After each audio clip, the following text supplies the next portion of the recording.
এদিকে এদিকে এদিকে এদিকে চলো চলো চলো চলো চলো চলো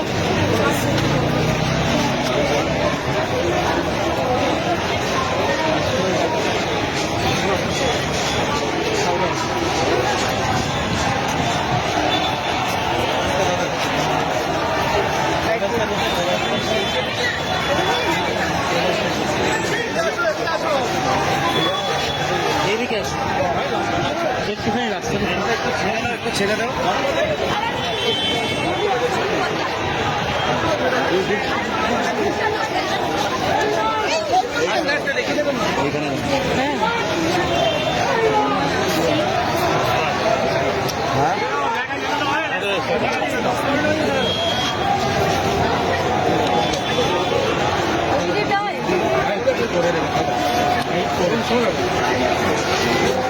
আরে আমাদেরও একটু সুযোগ দাও।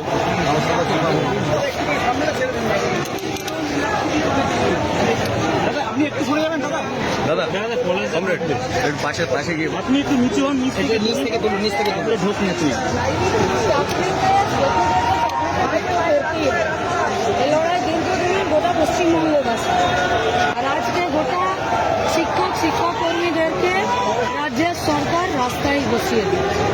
মূলত যেটা রাস্তার লড়াই, সেই লড়াই গোটা পশ্চিমবঙ্গ আছে। আর ছাত্র যুবরা তো এই লড়াইয়ের জন্য নিজেদের কমরেডদেরকে শহীদ হতেও দেখেছে, জেল কাটতেও দেখেছে। রাস্তায় তো থাকতেই হবে এই লড়াই। দাবি করছেন, কি বলছেন? ওই মাসে প্রকাশ করতে হবে, যোগ্যদেরকে চাকরি দিতে হবে, সরকারি স্কুল শিক্ষাকে রক্ষা করতে হবে, ধ্বংস করা যাবে না, যা চক্রান্ত করেছে। আর কারা ওই মাসে প্রকাশ করছে না, কারা করতে দিচ্ছে না, কারা ওই মাসে তাদেরকে শাস্তি দিতে হবে। কারা এই দুর্নীতি করবে? বাকি দায়িত্ব তো আমার উপরে ছেড়ে ধরেছে কোথায়? উনি যা কথা বলছেন নেই বলেই এখানে বসে থাকতে বাধ্য হচ্ছে।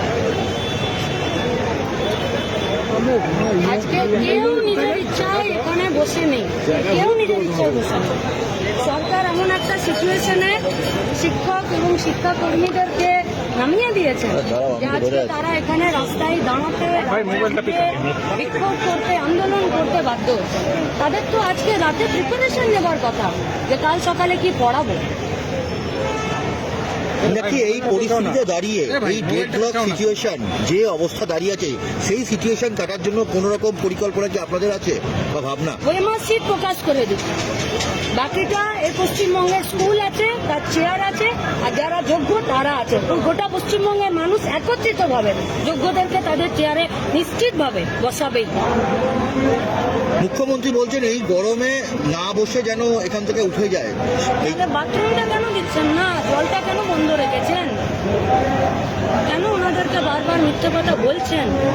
আর ওনারা তো এখানে কেউ সব করে বসে নেই, এনারা সব শিক্ষকতার জন্য শুধু এখানে যারা আছে তারা নয়, 2000 দিন ধরেও এই পশ্চিমবঙ্গে অসংখ্য ছেলেমেয়েরা রাস্তায় বসে থেকেছে, মাথার চুল বিসর্জন দিয়েছে, বাচ্চাকে নিয়ে বসে থেকেছে প্রেস ক্লাবের বাইরে। অন্তঃসত্ত্বা মা, বাচ্চা মারা গেছে। এরাই মানে যারা এখানে আছেন তাদের তো মান সম্মান যাওয়ার জন্য রাজ্যের সরকার কমিশন ব্যবস্থা করে দিচ্ছে। মুখ্যমন্ত্রী শুধু সেটা বলছেন না, বলছেন স্কুলে ফিরে আপনারা মাইনে পাবেন, মাইনে নিয়ে প্রবলেম হবে। মুখ্যমন্ত্রী ব্যবস্থা করেছেন বলেই আজকে রাজ্যের গোটা শিক্ষা ব্যবস্থাটা ধ্বংসের মুখে, এবং গোটা রাজ্যের শিক্ষিত মেধাবী গরিব বাড়ির ছেলেমেয়েরা যারা শিক্ষকতার স্বপ্ন দেখেছিল তারা আজ রাস্তায় বসতে বাধ্য হয়েছে শুধুমাত্র রাজ্যের সরকারের দুর্নীতি এবং কমিশনের দুর্নীতির জন্য।